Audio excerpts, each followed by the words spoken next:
I just made these fiberglass polyester resin climbing holds for my home gym, and I'm going to show you how I made these. I also created a PDF for this full follow through you can download in the description of this video. So let's get straight to it.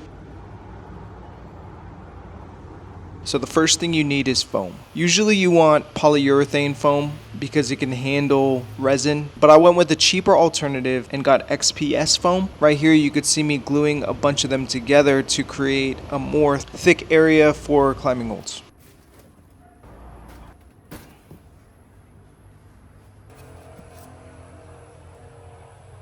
Also got some toner paste for colors and a bunch of resin.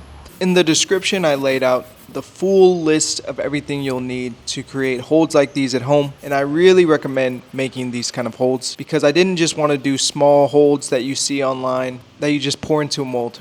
I wanted to do something that was more like the climb holds that you see in gyms, and I've had root setting experience, so I've got to feel these holds firsthand and see what the inside of them look like, which is very important. You can see how hollow holds are and how they're supported from the inside. There's many ways you can make climbing holds, and after gathering a bunch of information on the internet, I wanted to find a perfect way that worked for my home setup here. So I went with using fiberglass and resin. Combining resin with fiberglass makes it really tough and durable to handle your body weight and the normal abuse that holds take after years of climbing. And you could see with this foam there are some gaps after trimming, and I wanted to seal those with body filler. After spending a few days with this, I finally got really smooth master molds, making sure there was really no imperfections and just a really smooth feel before the silicone process. Now there's two ways you can go with silicone. You can do a pour on method, which I wanted to try. It's better to have a much thicker silicone. I believe there is pourable silicones out there. And as I was waiting for the silicone to set, I started working on a different hold. After the silicone cures, you want to get some fiberglass and resin and really just brush it over the silicone. Since these holds are bigger, they're going to need support. The silicone by itself is just really floppy, and you want to get a few layers of this so the fiberglass and resin really get strong. It was, so we broke up in September, so 3 months. Okay. 3 months. I think any other desk job would have been preferable than doing that. I'd rather have done PEMDAS mathematics first. So after this cures, the following day, you could tell it's just a really hard shell. And it could be challenging to take off actually. So I used a utility knife to really trim the edges, and I finally was able to pull it off.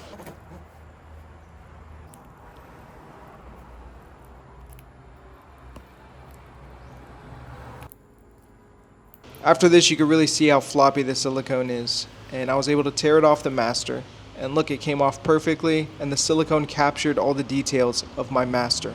This is why you really want to make your master flawless. That's what I learned creating my first climbing hold here. Now when you have the fiberglass negative and the silicone mold sitting inside of it, you can start brushing colored resin into the mold. Your first layer will be the color mixed with resin, and then you'll start applying fiberglass and resin and build up some layers so it's really thick.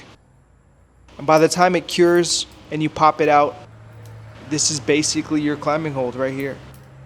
The amount of fiberglass and resin you'll put during that process equals how thick the hold is.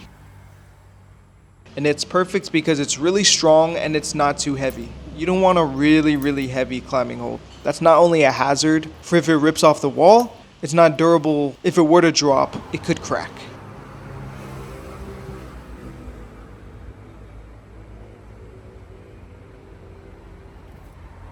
Now afterwards I reached the texturing process, which is very similar to how people texture volumes. You put some resin, you sprinkle some sand on it, and then you put some more resin.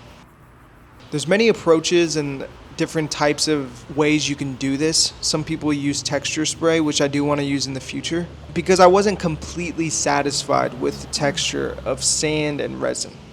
I could just never get it perfectly right to how they are in climbing gyms.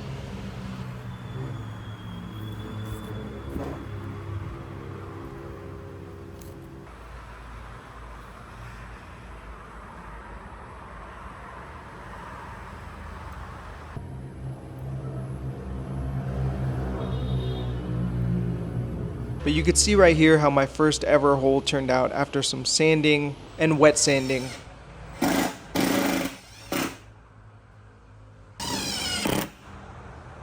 Wow, that's snug. And look how durable it is.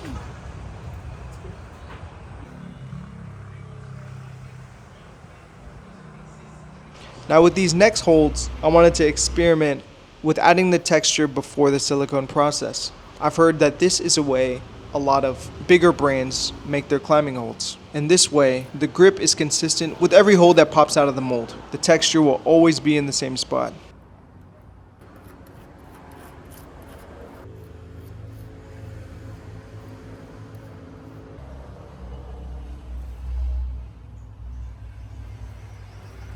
So this is how it looked after the texture cured. And I actually made a mistake with the silicone process on these. I didn't glue my master down to my silicone pour box. And so when I poured the silicone in, the holes started floating, which made a lot of the edges look imperfect.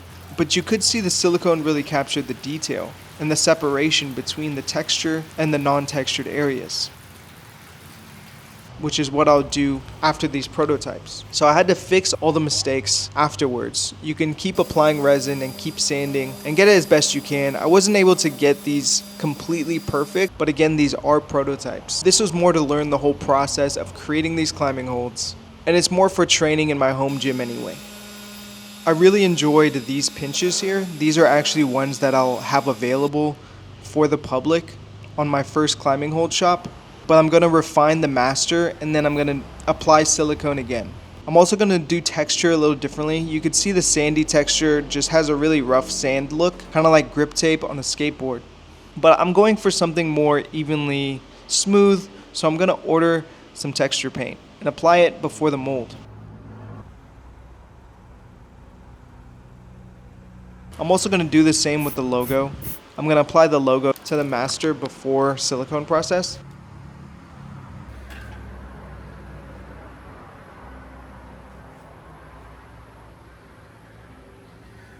And as I get ready for that, I have to order some more silicone, so I decided to work on another hold. This is going to be more of a jug that's really smooth. From the processes that I learned earlier, this one came out even better. And that's when you're going to notice the more holds you make, the better you'll get. So the more you continue this process at home, the more you'll learn and master how to make climbing holds. Again, if you want to do this method, which I really recommend for your home gym, to get climbing gym type holds in your home gym, there's a PDF in the description of this video. And subscribe to my channel to see me make more climb holds. In the future, I will try implementing 3D printing and polyurethane.